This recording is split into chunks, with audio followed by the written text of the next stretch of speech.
Cinema అయిన మహా Maruti talkies cinema రివ్యూకు స్వాగతం. నేను మిస్టర్ బి. నా మాట సూటిగా ఉంటుంది, మ్యాటర్ క్లియర్ గా ఉంటుంది. వీడియో టాకీస్ రాజా ఇప్పుడు రివ్యూలోకి వెళదాం. దర్శకుడు సుకుమార్ గురించి తెలుగు ప్రేక్షకులకి ప్రత్యేకంగా పరిచయం చేయాల్సిన అవసరం లేదు. ఆయన కథలు ఎలా ఉంటాయో తెలుసు. ఆయన ఆలోచనలు రొటీన్ గా మూసా ధోరణిలో కాకుండా ఎప్పుడూ ప్రత్యేకంగానే ఉంటాయి. అలాంటి సుకుమార్ 2-3 సంవత్సరాలకి ఒక సినిమా తీయటం కొంచెం వెలితనిపించే విషయమే. ప్లాన్ ఎలా మొదలైనా కానీ సుకుమార్ ఇప్పుడు ఆ వెలితిని తీర్చబోతున్నారని అర్థమవుతుంది. తన మనసులో ఉన్న ఆలోచనలని కథలుగా మార్చి తన అనంగులతో సినిమాలు తీసే కార్యక్రమానికి శ్రీకారం చుట్టారు. ఆ క్రమంలో తొలిగా రూపొందిన కుమారి 21F చిత్రం ఈ వారం థియేటర్లకు వచ్చింది. ఈ సినిమాకి సంబంధించిన ప్రమోషన్ లో ఇది రెగ్యులర్ సినిమా కాదు అన్న ఫీలింగ్ కలిగింది. మరి ఆ ఫీలింగ్ ని ఈ కుమారి 21F ఏ మేర నిజం చేసిందో మన సమీక్షలో చూద్దాం. సినిమా కథ విషయానికి వస్తే, సిద్ధు ఓ దిగువ మధ్య తరగతి కుటుంబానికి చెందిన కుర్రాడు. వంటలకు సంబంధించి చదువుకున్నాడు. సింగపూర్ లో ఉద్యోగం సంపాదించుకుని సెటిల్ అవ్వాలన్నది కోరిక. ఆ ప్రయత్నంలోనే ఉంటాడు. అతనికి గాలికి తిరిగి 3 ఫ్రెండ్స్ ఉన్నారు. ఆ పైన కుమారి కూడా పరిచయం అయింది. కుమారి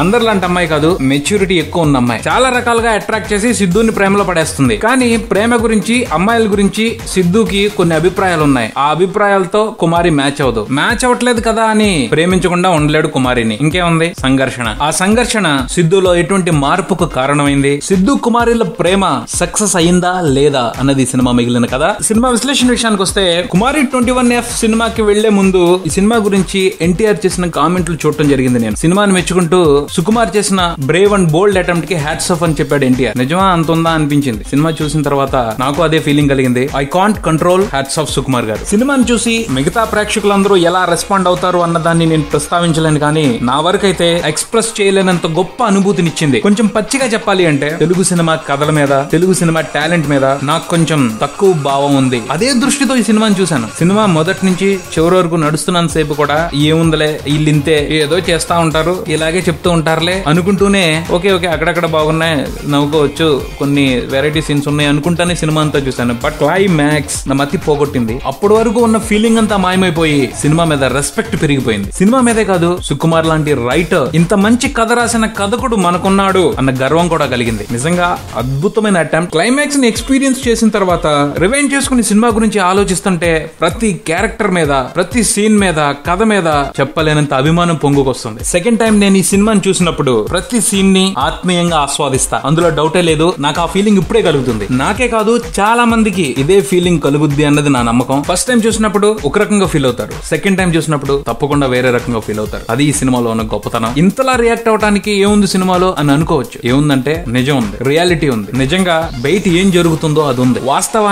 వాస్తవానికి దగ్గరగా ఉన్న సన్నివేశాలతోనే చూపెట్టే ప్రయత్నం చేశారు సుకుమార్ అండ్ టీమ్ ఈ సినిమాలో. ఈ సినిమాని న్యూ ఏజ్ లవ్ స్టోరీ అనేది చెప్పుకోవాలి. ప్రస్తుత పరిస్థితుల్లో ఓ అమ్మాయి అబ్బాయి మధ్య ప్రేమ బలంగా నిలబడాలి అంటే ఇద్దరికి కూడా మెచ్యూరిటీ ఉండాలి. ఆ విషయాన్ని చాలా అందంగా ఈ కథతో చెప్పారు సుకుమార్. ఈ కథకి మెయిన్ పిల్లర్స్ హీరో, హీరోయిన్. ఆ 2 క్యారెక్టర్లని ఎంతో గొప్పగా మలిచారు సుకుమార్. సినిమా మొదలైన తర్వాత ఫస్ట్ హాఫ్ లో హీరోయిన్ బరిదెగించింది అనుకుంటా, కానీ చివరికి ఆమె ఆలోచించే విధానమే కరెక్ట్ అని నమ్మాల్సిన పరిస్థితి వస్తుంది. అలానే హీరో విషయానికి వచ్చేప్పటికి దేన్ని నమ్మాలో దేన్ని నమ్మకూడదో తెలియని పరిస్థితిలో ప్రతిదాన్ని అనుమానిస్తూ ఉంటాడు. అలాంటిది హీరోయిన్ పరిచయంతో తన ఆలోచనల్లో మార్పు తెచ్చుకుని జీవితానికి అర్థం చేకూర్చుకుంటాడు. ఈ 2 పాత్రలతో సుకుమార్ అల్లిన కథలో ఎంతో సంఘర్షణ ఉంది. ఆ సంఘర్షణ త్రూ అవుట్ ఫిలిం ప్రేక్షకుల్ని ఆలోచింపచేస్తూ ఎంటర్టైన్ చేస్తూ వస్తుంది. ఇంటర్వెల్ తర్వాత కొంత పార్ట్ కాస్త డల్ అయినట్టు ఉంటది, కానీ ప్రీ క్లైమాక్స్ అండ్ క్లైమాక్స్ మాత్రం ఊహించని విధంగా థ్రిల్ చేసిందని చెప్పుకోవాలి. నెగిటివ్ అనుకుని భ్రమపడే పాజిటివ్ క్లైమాక్స్ ని చాలా బ్రహ్మాండంగా డిజైన్ చేశారు, నీట్ గా ప్రెజెంట్ చేశారు. క్లైమాక్స్ ని అంగీకరించడానికి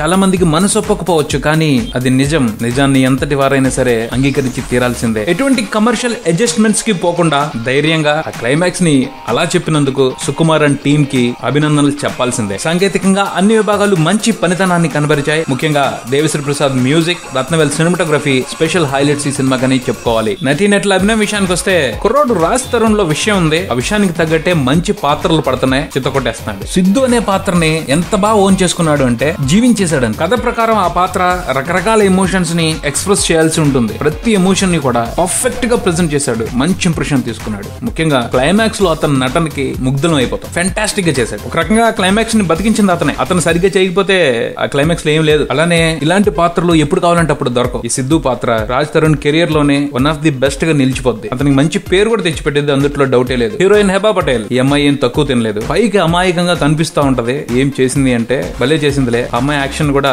ఆన్ స్క్రీన్ చూసి ఎంజాయ్ చేయడం. బొమ్మరిల్లు సినిమాలో హాసనీ పాత్ర లాంటిది ఎలాంటిదో ఈ సినిమాలో కుమారి పాత్ర కూడా అలాంటిదే. హెబ్బా ఆ పాత్రకి 100% న్యాయం చేసింది. నోయల్, నవీన్ సహా మిగతా నటీనటులు అందరూ కూడా వారి పాత్రలు తగ్గట్టు బాగానే నటించారు. మొత్తంగా ఈ సినిమా గురించి చెప్పుకోవాలి అంటే ఇది రెగ్యులర్ సినిమా అయితే కాదు. అలానే ఈ సినిమా సక్సెస్ ని డబ్బులు వచ్చాయా లేదా అన్నదాంతో ముడిపెట్టి చూడలేం. ఎందుకంటే ఈ సినిమా వ్యాపారానికి అతీతమైంది అన్నది నా ఉద్దేశం. నా వరకైతే ఈ సినిమా సూపర్ డూపర్ అంతే. ఆ పైన ప్రేక్షకుల మెచ్యూరిటీ ఈ సినిమాకి ఎటువంటి ఫలితాన్ని కట్టబెడుతుందో వేచి చూడాలి. కుమారి 21F సినిమాకి సంబంధించి నా రేటింగ్ ని సినిబీ యాప్ లో చూసి తెలుసుకోవచ్చు. మీరు కూడా మీరు చూసిన సినిమాని ఆ యాప్ లో రివ్యూ చేయొచ్చు. ఇంట్రెస్టింగ్ గా ఉంది యాప్. గూగుల్ ప్లే స్టోర్ లోను, యాపిల్ యాప్ స్టోర్ లోను అవైలబిలిటీలో ఉంది. డౌన్లోడ్ చేసుకోండి. ఇది కుమారి 21F సినిమాకి సంబంధించిన రివ్యూ. మరో రివ్యూతో మళ్ళీ కలుద్దాం. Subscribe and keep watching Maruthi Talkies. For me mister B and Talkies Raja. Thank you.